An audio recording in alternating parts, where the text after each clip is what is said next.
Hi, how are you? I hope that you're really well. Thank you for clicking on this video. This is going to be my video all about tips for young performers and things that I wish that somebody had told me when I was younger, and things that I've just kind of gathered along the way that I think might be helpful to you as well. Let's jump into it. My first thing that I would say is embrace what makes you different. I cannot stress how being different in this industry works to your advantage. Individuality is absolutely key. For example, if you're going to a drama school, you want to stand out. You want to be the person who in 3 years they can send out into the business who's going to be more sellable in the industry. And if they've got 10 girls who are all 5'4" with long brown straight hair who all sing the same songs, then they're not going to be a very successful school. So what they want is somebody who is different. If you're going for auditions for an agency, they want somebody who they can represent, who is an individual in themselves. I know when I was younger, I wanted so much to be like the other girls. I wanted to sound like them, I wanted to look like them, I wanted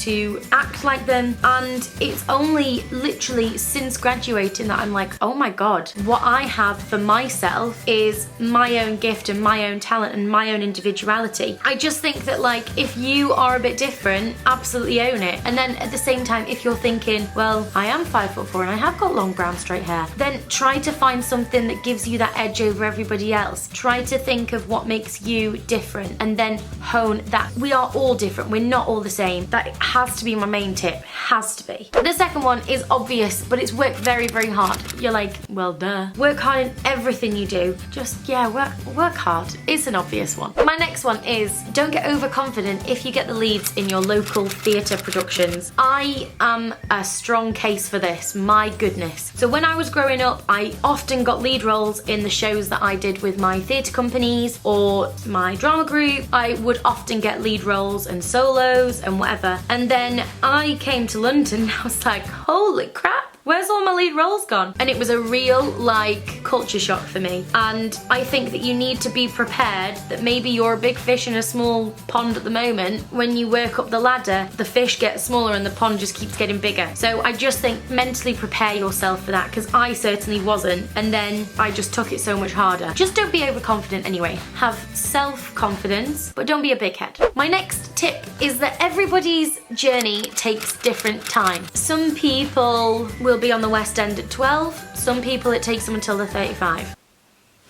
They're still on the West End, they're still both doing it. We all are individuals, as everybody said. We meet people in different times. I think often it's a case of when the time is right for you. I think that you have to be aware of that. Some people get into drama school first try. Some people, they say to them, do you know what? You can come back in 3 years and maybe you'll have a bit more life experience and then you'll be more ready to take on training. And I just think that you need to be aware that maybe you're not moving as fast as somebody else, but that doesn't mean that you won't get there. You just need to continue the momentum and keep working.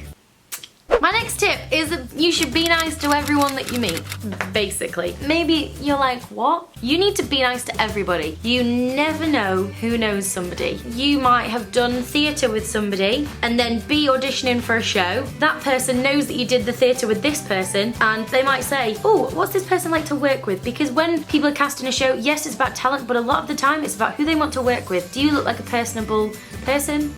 Do you look like somebody who's friendly? Do you look like a work harder? Do you look like a hard worker? And where are you going to fit into the company? This business is very small. I know obviously in the US it's very different than the UK, but we are a small net in the UK and everybody knows everybody. So just make sure that you're nice to everybody. Don't be rude, especially if you're going into a casting office. The people who are signing you in, the casting table will often ask, you know, what are those people like? If you're rude to the people outside, the people inside are going to hear about it. Just be nice. Just be nice. Just don't be a dick, basically. So this is another one about lead roles, and it's if you don't get lead roles. What I will say is I know people who got ensemble roles whilst I was getting lead roles and then went straight into drama school and have been working ever since. And you're like, excuse me, does somebody want to give me a job? I played Annie when I was 12. Do you know what I mean?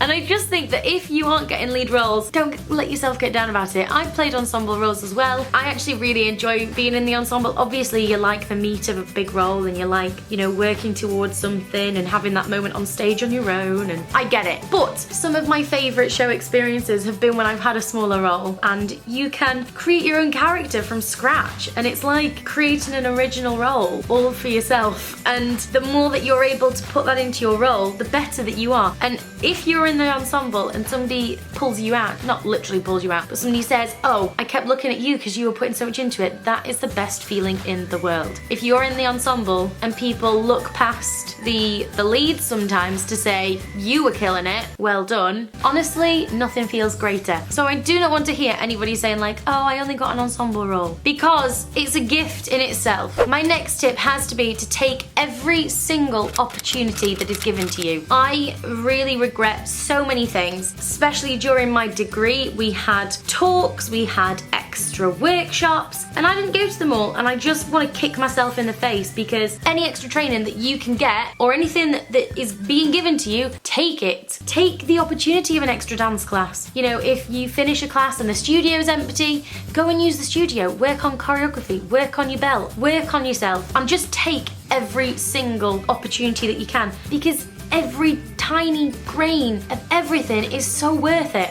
Be like, ooh, I might learn something. Ooh, ooh, ooh. Sound like a bloody owl. My next tip is to listen to the advice that people give you. I'm quite bad at this. I'm quite a headstrong person, and if somebody said something to me that I didn't already think that they would say, then I'm like, well, maybe they didn't know what they were talking about, and blah blah blah blah blah. Honestly, when people of authority or people just with more experience than you give you feedback, actually listen to it, take it on board. No one's gonna ever give you feedback that's gonna ruin your chances, and listen to it and take it on board. You know, I think that especially when we're really young, we can have a set thing in our head, and then when somebody says it, we're like, well, whatever, you're just wrong. I mean, always take it with a grain of salt. Some people could just be full of crap and not know what they're talking about. But I think that having a critical mind over feedback is really where you need to go. You know, listen to it, take it on board in the way that works for you. Feedback's great. My next one is support the people around you. Support your fellow colleagues, support your fellow company members. Just be a good egg, really. If your friend has got an audition that you wanted, don't be mean to them. Say, oh my God, well done. Send them a nice message in the morning to say, oh, hope your audition goes well. If they ask for advice, give them actually helpful advice. Don't try to sabotage them, which I have seen happen. Just be nice to the people around you, and like be a good pal, and just be nice to your friends. You know, and if you are auditioning and you're up against somebody and they get the role and you don't, it's not their fault. Let's be honest. And then my last tip is all about being a theatre kid. So please, please, please, if you are a theatre kid, do not darken your shine in any way. Do not be ashamed of being a theatre kid. I might be speaking to somebody on their own right now. Maybe you're in school and you think, nobody in my school understands me. Nobody likes theatre like me. Will I ever meet people who I fit in with? I was that kid. That was me. When I was at school, I really didn't have many friends. I literally don't speak to anybody I went to school with. I didn't as soon as I left, because nobody liked theatre. Nobody was interested the way that I was. And a lot of my school time, I was really upset about it. I tried everything to fit in. I tried fake tanning like all the other girls. I tried dressing like them. But in all honesty, it was when I left school and I was like, oh my gosh, wait, other people like theatre as much as I do? Let's be honest, in my friendship groups, I'm still the one who likes theatre probably the most. But there are people who accept me for it. And also, all you guys, you accept me as well. At least I hope you do. All I'm saying is, don't feel that you need to change yourself because people in your school don't like theatre. It's fine. And yeah, they are my 10 tips for young actors starting in the world or whatever. Don't know. What shall I title this video? Ow! Anyway, there we have it. Thank you so much for watching. I hope that you enjoyed this video. I hope you maybe learned something, or maybe it made you feel better.